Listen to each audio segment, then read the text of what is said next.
part 3 of my birth story. I am so sorry that this is 3 parts. It is the last part. I didn't think it was going to take this long, but here we are. So as I said, at 3:45, I was at a 9. They tried to have me push. I pushed 6 times. Nothing was happening. He was not doing well at all. So we decided to prep me for a C-section. So we get back there. Everything is good to go.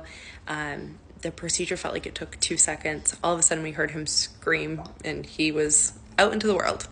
When he was born, he either breathed in or yelled so quickly that he caused a pneumothorax. They wouldn't have noticed that if he had not had delayed transitioning as well. So he had just some fluid in his lungs and he had to be on a CPAP and oxygen. So right after he was born, all of a sudden they start calling in all these people. It was chaos. The nurse kept coming over and talking to us, but I had no idea what was going on. All I knew is they weren't giving me my baby, so something was not right. They eventually brought him over and briefly showed him to me for 2 seconds, and then they took him to the NICU and I had my husband go with him. As I've mentioned in another video, one of the things that we did that I'm so happy we did was I made an appointment. I went into the OR to tell the entire team in there, if the baby has to leave for any reason, please make sure my husband goes with him. I can advocate for myself, he cannot.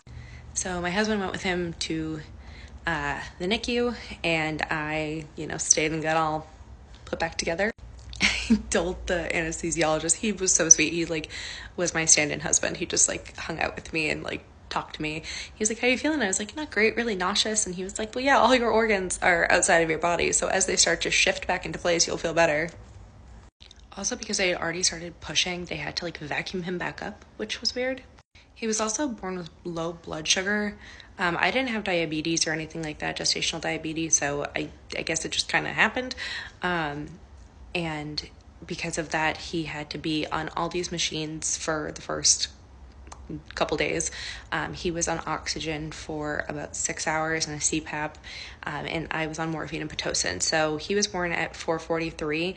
I didn't get to hold him until 6 hours later. I didn't get to see him, so I made my husband stand on the other side of the room and FaceTime me from my bed to the baby's little thing he was in, so that I could see him. So that's when he was first born. He was on a CPAP, and then he had all those leads on him to monitor his heart and everything for his hypoglycemia and IV.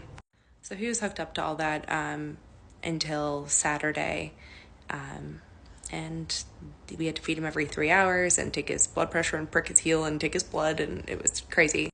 But luckily, it was all very minor things that were all treatable, nothing permanent, and he was born at exactly 41 weeks.